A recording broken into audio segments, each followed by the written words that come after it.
लेकिन जब ऐसे साइलेंस पावर वाली आत्माएं शांति कुंड जब अपने स्थान को बना देती है, तो उसके नजदीक भी कोई आत्मा अशुद्ध वाइब्रेशंस वाली नजदीक भी नहीं आ सकती है।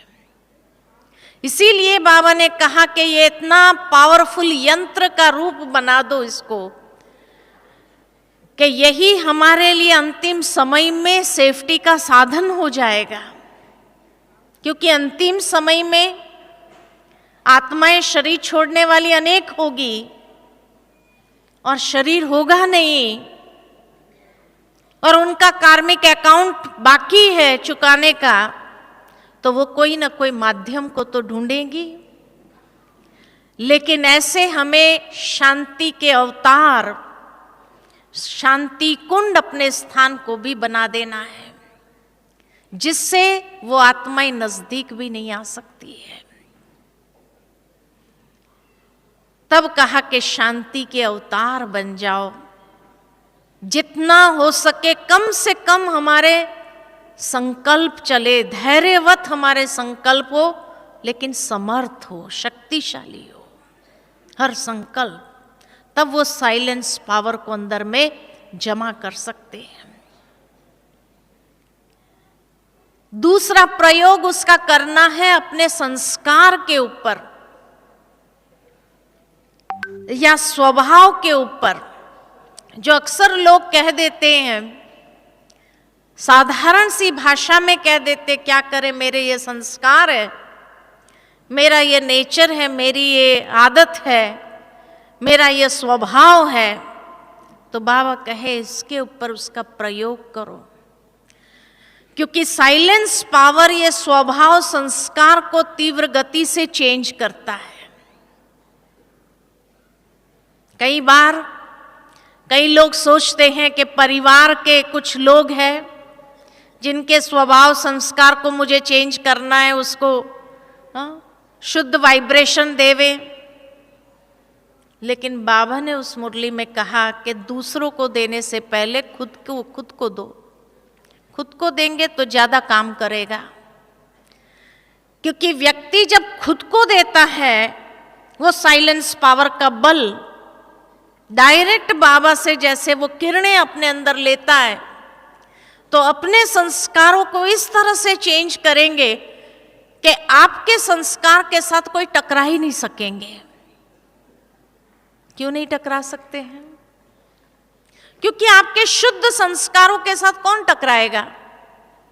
आत्मा अगर अपने अनादि संस्कारों में स्थित हो जाए, तो उस अनादि संस्कार से तो वो खुद भी कंफर्टेबल होगा, दूसरे भी उनसे कंफर्टेबल होगा, तो कौन टकराने आएगा?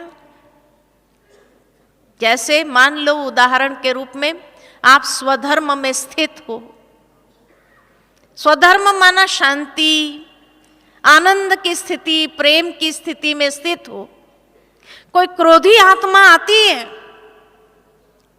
लेकिन आप शांत स्वरूप स्थिति में है, तो वो आपके साथ संस्कारों के साथ टक्कर खाएगी?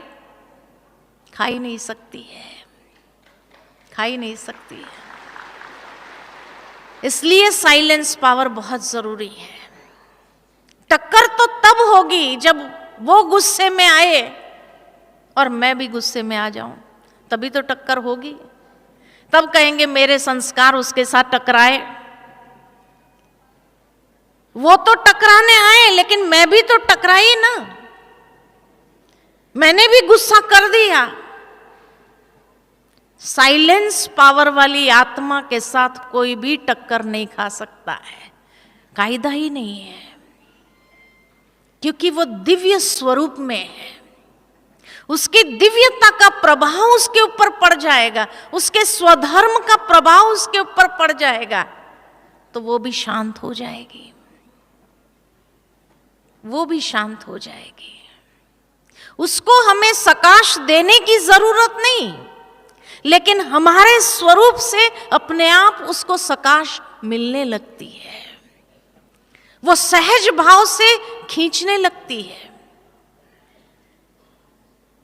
कई बार कई लोग ये बात कहते हैं कि वैसे मुझे गुस्सा नहीं आता है, लेकिन कोई झूठ बोलता है ना, तो बहुत गुस्सा आता है। आता है? आता है? कोई झूठ बोलता है तो बहुत गुस्सा आता है कि नहीं आता है? आता है। जिसको आता है जरा हाथ खड़ा करो। झूठ बोलने पर, कोई झूठ बोलता है ना सामने वाला तो बहुत गुस्सा आता है। अच्छी बात है। वैसे गुस्सा नहीं आता है, लेकिन कोई झूठ बोले ना तो गुस्सा आ जाएगा, है ना। बहुत हाथ उठ गए। अच्छी बात है, सत्यता के दरबार में सभी ने सत्य तो बोला।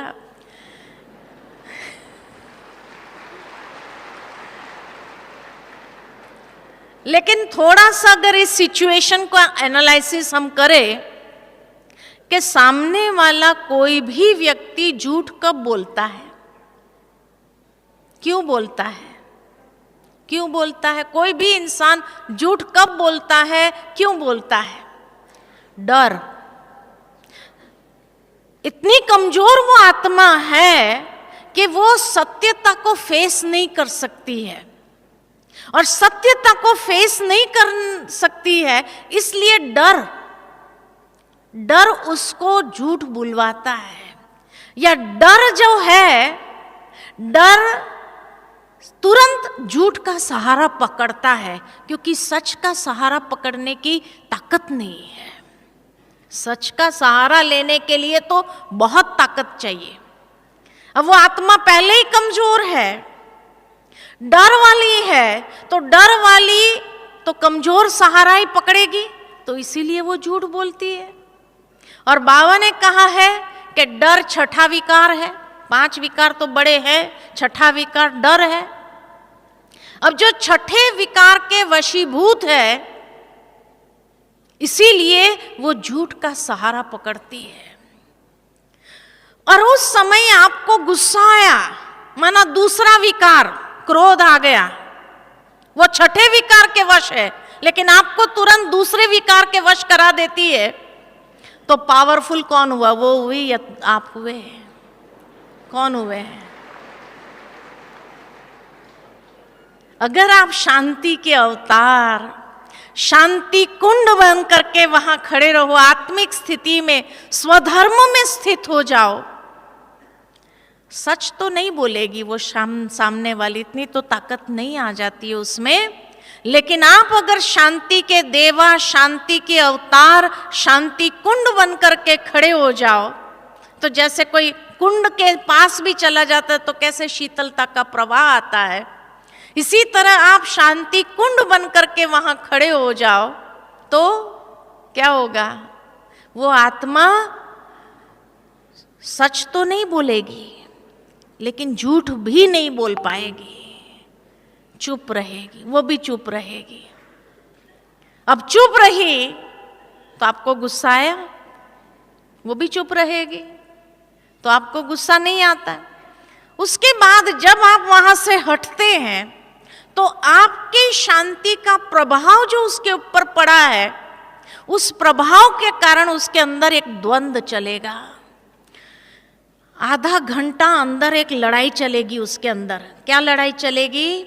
मुझे सच बोल देना चाहिए था, मुझे चुप नहीं रहना चाहिए था, मुझे बता देना चाहिए था, थोड़ी डांट पड़ जाती थी वही ना, बाकी बता देते थे तो मुक्त तो हो जाते थे, अभी तो कितना बोझ हो गया, अब कब बताएंगे, कैसे बताएंगे, क्या करेंगे, जिस दिन मालूम पड़ेगा तो बहुत मुश्किल हो जाएगा, ऐसे द्वंद्व में आ जाएगी। और आधा पौना घंटे के बाद वो हिम्मत इकट्ठी करेगा, क्योंकि आपका प्रभाव जो पॉजिटिव एनर्जी का पड़ा है उससे हिम्मत इकट्ठी करेगा, और हिम्मत इकट्ठी करने के बाद पौने घंटे के बाद आपके पास आकर के कहेंगे एक बात बतानी थी आपसे। आप कहेंगे बोलो। फिर वो कहेंगे बहन जी ऐसा हुआ था इसलिए ऐसा हुआ, ऐसा नहीं होता था तो नहीं होता था। आप शांति के कुंड हो, शांति के अवतार हो, क्या कहेंगे? कोई बात नहीं, पहले बता देते थे तो अच्छा होता था, कोई बात नहीं, अभी भी बताया, अच्छा किया। अब उसका डर बढ़ेगा या कम होगा? कम होगा। और धीरे धीरे वो भी उस कमजोरी से मुक्त हो सकते हैं। तो आपके शांति कुंड या शांति का अवतार बनने से वो भी उस डर से, भय से मुक्त होने लगती है। आपकी ऊर्जा उसको मिलती जाती है और जैसे जैसे वो ऊर्जा उसको प्राप्त हो जाती है वैसे वैसे उसके अंदर भी हिम्मत, साहस, शक्ति आने लगती है। फिर बाद में कुछ समय के बाद धीरे धीरे धीरे धीरे उसके अंदर सच बोलने की हिम्मत आएगी। पहले हिम्मत तो इकट्ठा करे। इसलिए ऐसी जो परवश आत्माएं हैं, जो अभी तक भी कोई न कोई विकारों के वश आत्माएं हैं, उसको मुक्त करने का भी आधार है आपकी शांति कुंड अवस्था या शांति के अवतार। और जब आप शांति के अवतार ऐसे बन जाते हो तो क्या होता है, तो ज्यादा शब्दों में आने की जरूरत नहीं पड़ती है, लेकिन उसके बाद आपकी वाइब्रेशन की भाषा ज्यादा प्रभावित करती है अनेक आत्माओं को, कि वो कुछ समय भी आपका सानिध्य प्राप्त करना चाहते हैं, आपके पास रहना चाहते हैं। मुझे याद आता है कि साकार बाबा के लिए ये कहा जाता है कि बाबा एक बार एक वृक्ष के नीचे बैठे थे अपनी रूहानी मस्ती में, और एक बहुत जहरीला सांप आकर के बाबा के पैरों में लिपट गया। जो भाई बहनों ने देखा तुरंत उठ के खड़े हुए तो बाबा ने इशारा किया।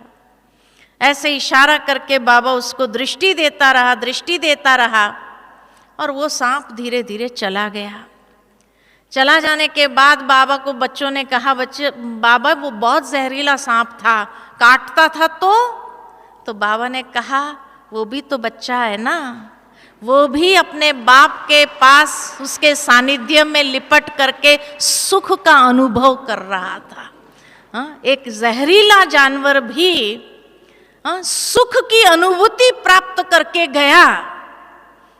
इतनी बाबा की अपने अंदर की शक्ति और स्टेज थी जो उस प्राणी को भी, जहरीले प्राणी को भी सानिध्य जैसे ही मिला बाबा से, बाबा के पैरों पर लिपट करके जो सुख की अनुभूति मिली, वो सुख की अनुभूति करके वो चला गया। भावार्थ ये कि जितनी हमारी अहिंसक वृत्ति, अंदर में अहिंसक वृत्ति हमारी होगी, उसके लिए तो बहुत अपने आप से तपस्या और साधना करनी होगी कि हमारे वचनों में भी किसी को दुख पहुंचे ऐसे हिंसा, क्योंकि उसको भी तो हिंसा कहा जाता है, हमारे संकल्पों से भी जब किसी के ऊपर निंदा ग्लानि करते हैं तो ये भी एक प्रकार की हिंसा है।